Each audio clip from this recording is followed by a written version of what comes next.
These are two Indian brands I've had the pleasure of wearing and testing over the last few months.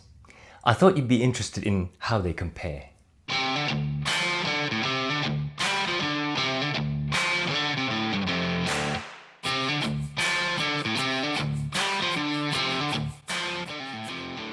G'day, welcome back to Bootlosophy. My name is Teg and I live and work on Wajak Noong Abuja. This is the Luchador from BlkBrd and this other one is the Craft and Glory Gurkha boot. I also have a couple of other boots from both of these makers, but I wanted to examine these two models and make a comparison. Not about the boots themselves, but on how I see the two brands, BlkBrd and Craft and Glory. I chose these two boots because if you wander through their respective websites, and I'll put affiliate links below, I think you'll agree with me that these two models typify these two brands' offerings. BlkBrd produces elegantly slim-lasted European or English-style dressier boots, and their designs wouldn't go amiss against brands like Crockett & Jones. Craft and Glory, on the other hand, make much more rugged styles, very similar to American, wider lasted, rounder toe-boxed work or service boots like the Iron Ranger. Before I get into the comparison, let's briefly look at the brands. Boot nerds will know by now that India has a long history of making quality, recraftable footwear. Don't get me wrong, they also today manufacture some pretty cheap stuff like sneakers for the big sneaker brands. Market statistics company Statista says that in 2025, the footwear industry in India is expected to generate nearly 34 billion US dollars of revenue and grow at a rate of over 7% per annum. Now, in context, this compares with the footwear industry revenue generated from the US of $101 billion. Not all the Indian revenue is Goodyear Welted heritage-style boots, of course, although the boots market is the largest in the sector at 11.7 billion US. For some years now, many of UK's long-running boot and shoe brands, including most of the Northampton boot brands, make collections out of their Indian partner factories. Even if you didn't know that, in the last year at least, Indian brands and Indian-made boots have been appearing on our social media screens and blogs, mine included, and the two that have been at the forefront are BlkBrd and Craft and Glory. BlkBrd is a relatively small operation based in Agra in northern India, where the Taj Mahal is situated. The brand was founded by brothers Sandeep and Pradeep Parehar, intending at first to service the Indian market, but discovering an avid boot audience overseas, primarily in the US, they expanded their goals and continuing to use their handmade operations started to offer more premium quality leathers. They operate as a direct-to-consumer brand and handmade boots to order, taking about 2 to 4 weeks. Their website, in and amongst the usual marketing hype, does display some undercurrent of their values. They say in it, "With each shoe that we make, every detail is considered, every design curves are thoroughly thought of, and every manufacturing process executed with utmost perfection." They also say that their aim is to put Indian shoemaking on the global podium at par with English and Italian artistry. And with those two comments, they nailed their flag to their mast. I'll get into that later, but remember, their goals are to compare themselves with English and Italian shoe craft in design and construction. Looking next at Craft and Glory, they were founded by Rohit and Nitika Anand in the 20-teens, based in Gurgaon or Gurugram, a satellite city of Delhi in the north. They actually started making other leather goods, bags, wallets, etc. stuff.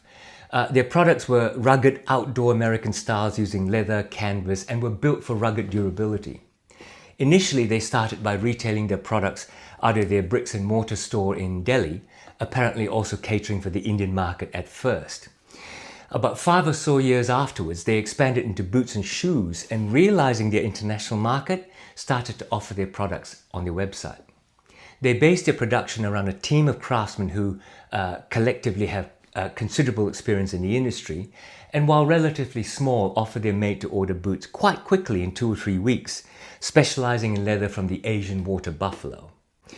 Not forgetting India is a mainly Hindu country with a reverence for cows, which are sacred and may not be slaughtered, this is a clever specialization. They also hand-make their product, and although most of their boots are described as Goodyear Welted, they're actually hand-welted, where instead of using a glued-on canvas gemming to attach the uppers to the insole, They carve a flap out of the insole and use that to stitch through. In their website, they talk about drawing inspirations from an era when goods were made for a purpose and not for a fashion. And they also talk about being functionally minimalist, like Levi's making a pair of denim jeans for his own workwear so that they could last longer. Remember that image, American functional workwear. Next, I'll briefly take a look at these two boots so that you get the context of my comparison. The Luchador by BlkBrd is a very classy derby boot, which I totally recognize as being in the English style. So much so that one of my commentators on my review video of these said that they were a straight copy of my Crockett & Jones Coniston boots. Now, I think that's being a bit unjust because the likeness is in the English style. Slim last, sharp almond toe, and the pebble grain leather. Not because it's any kind of straight copy, you know. It's a bane that I think many boot reviewers carry, whether or not a boot is a copy of another. I mean, there's not much you can do to change the design of a plain derby boot beyond what has come before. What would you do? Would add tiger stripes of leather across a vamp? On the other hand, you and I have seen straight copies. The Red Wing Mock Toe is a classic example of a boot that gets copied, especially those coming out of some Chinese brands where even the pattern seems to be a result of them reverse engineering a pair and copying the pieces onto their CAD machines. Anyway, the Luchador is an elegant boot. Very beautiful lines, stitched down construction, well constructed, handmade more than machine made, with very neat stitching, lots of leather and cork inside and out. The uppers are from an unspecified European tannery, perhaps not as supple or nicely tanned, but looks okay and is comfortable and certainly supportive and sturdy. With the almost standard English day-night style outsole, you can see there's walking in English country lanes. This next boot is the Goodyear from Craft Glory. Now, clearly it's an 8-inch combat boot. You can see a genesis in boots like the White's MP or other P&W work boots with the commando lugged soles, the wider last with a rounded cap toe, and in profile, a chunky volume cap toe with a healthy toe bump. It's also handmade, hand lasted and hand welted, with less precise but clean enough stitching that's appropriately rugged.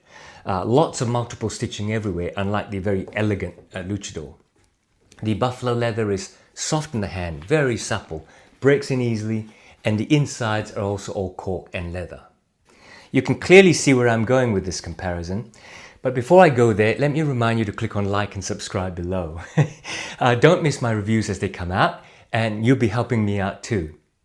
Now that you've done that, let me say up front, I think if you said prices and ultimate quality taken separately, I think if you said that the Craft & Glory was intending to be the whites of the Indian boot world in design and manufacture, and BlkBrd was intending to be the trickers in the market, you wouldn't go far wrong. If you investigate Craft & Glory's models, they are chunky combat boots, round toe service boots, hiking boots, mock toe work boots, logging boots, even lace-to toe boots and chunky Chelsea work boots. Even their brogue boots have rounded toes and they mean business in the rough sense. If you take a look at BlkBrd's website, and you'll see service boots that you can almost wear with a suit, Oxfords and Derbys in the English style, shell cordovan, chucker boots with smooth grain uppers, slim elegant Chelseas, and brogue country boots.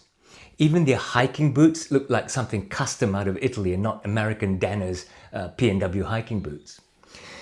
The giveaway is the last. From the top down, sharply almond toe shape. From the profile, low and sleek. Looking at the Luchador, the Scotch grain is waxy and shiny, finished dressily.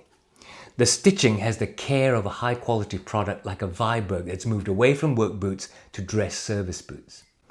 The stitch-down method was quite a favourite once of Northampton brands before the economies of Goodyear Welting made commercial sense. The choosing of the supplier of their proprietary outsole is first class, producing a day-night sole that out day-nights day-night in its crispness and its moulding. The brogue cap toe is perfectly pierced and elegant in shape, length and design. Remember, they wanted to compare themselves with English and Italian designs, and in my opinion, they have executed well.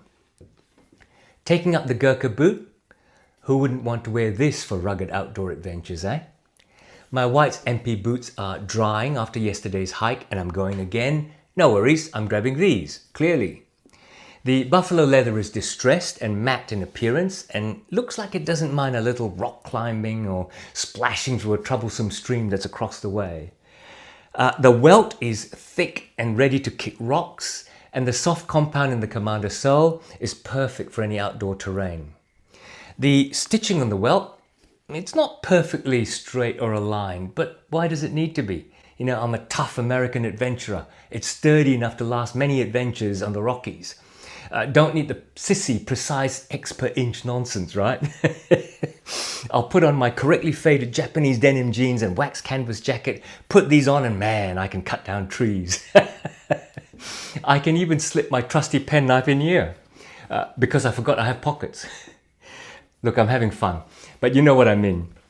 You buy a pair of Nicks and you do not expect X/inch stitching on the welt. You expect it to be tough and to last. So Craft and Glory have also executed on your inspiration, the American working man style. You know what? Neither are wrong. There is a space for a budget English country boot, as there is a space for a budget American work or combat boot. Much as many people would aspire to ordering a pair of 600 plus pound sterling brogue country boots from Northampton or $600 service boots from White's, we all have to start somewhere. You can't go wrong because for around the mid $300 for a luchador or a Gurkha, you're getting value for money.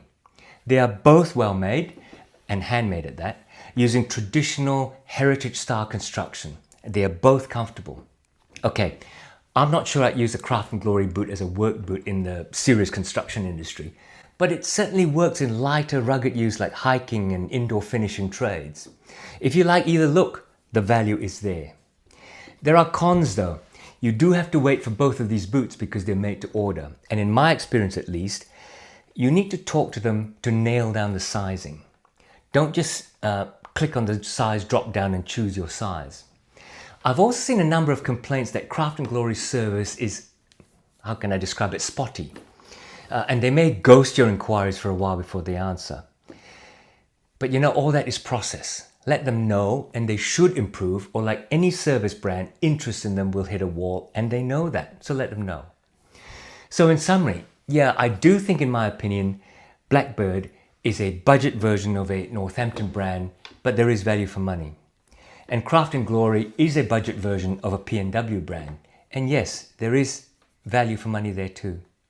So let me know what you think in the comments below. And don't forget, if you like this video, I hope you do, please click on the like button to help me out. And if you're not subscribed, please do. I'd love to keep growing my channel so that I can reach more boot nerds who like this sort of thing.